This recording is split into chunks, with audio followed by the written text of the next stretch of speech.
Hey everyone, welcome back to another tutorial. In this Clockify guide for 2026, I'll show you how to use Clockify for project management.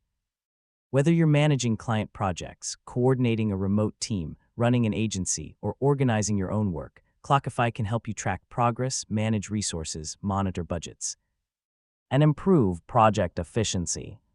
So let's get started. First, sign in to your Clockify account and create a workspace for your organization or team. This workspace will serve as the central location for all project management activities. Next, create a project for each client, department, campaign, or initiative you want to manage. Clear project organization makes tracking and reporting much easier as your workload grows.